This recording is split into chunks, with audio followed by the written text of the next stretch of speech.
I'm Alistair McIntosh from HQN, welcoming you to this week's First Things First. And you might as well watch it because MasterChef is cancelled. I'm the only show in town. Right, what I want to talk about today is the Duke of Edinburgh. I know he's a controversial figure. I know lots of you won't like him. But let me tell you this.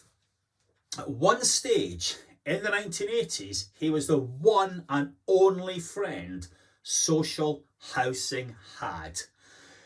At that stage, there was a £35 billion repair backlog.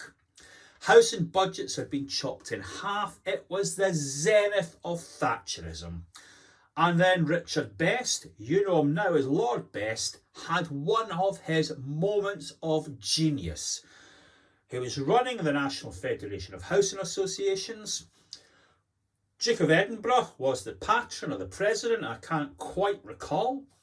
But Richard Best got Prince Philip to run a national housing inquiry.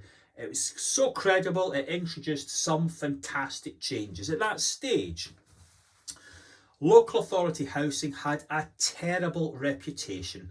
No one wanted to invest in it, least of all that government.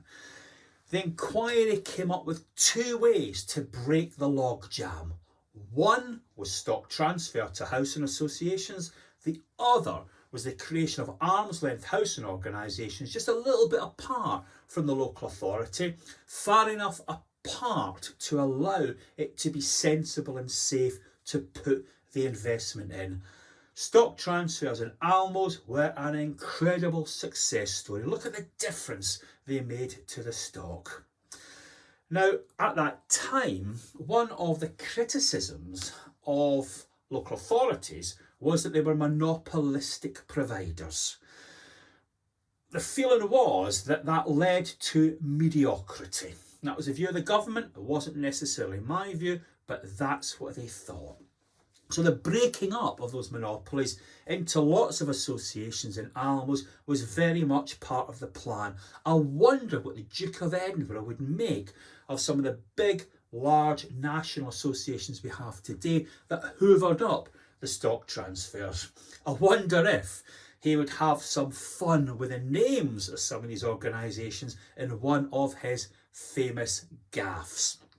We do see heavy criticism of some of the bigger associations through Trustpilot, ITV, Panorama, etc., etc. I don't know if that criticism is always justified. And one of the reasons we don't know is because we don't have a national inspectorate as we do in other sectors, making sure standards are up to scratch and providing honest, objective assessments. One question that's on my mind as we think about the Duke of Edinburgh is it time for another inquiry? I think it is. We've got a backlog on repairs again at the moment. Safety is a big contributor towards that. And we do have the costs of decarbonisation heading towards us. We don't know what those costs will be yet, but they will be considerable. And we need the sort of fresh, innovative thinking that the Duke of Edinburgh and Richard Best brought to the problem at that time. Richard Best, for younger readers, is the person that came up with the bedroom tax catchphrase that caused such problems for the coalition government. He was sharp this time because he was sharp the last time when we faced that crisis of disrepair and affordability under the Thatcher government. One of the big themes that the Duke of Edinburgh had, and it was echoed by his son's report 2 or 3 years ago, is that we need real resident engagement in order to improve services. That's just as important, if not more important, than the size and scale of the landlord or where the landlord comes from.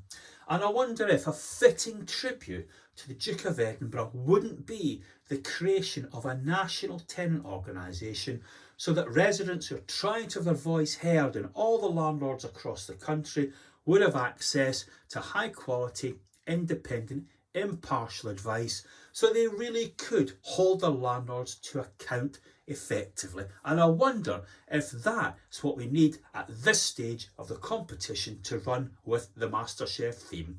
Meanwhile, I'm off to use the microwave. Great to see you, and I hope to see you all again next week. Goodbye.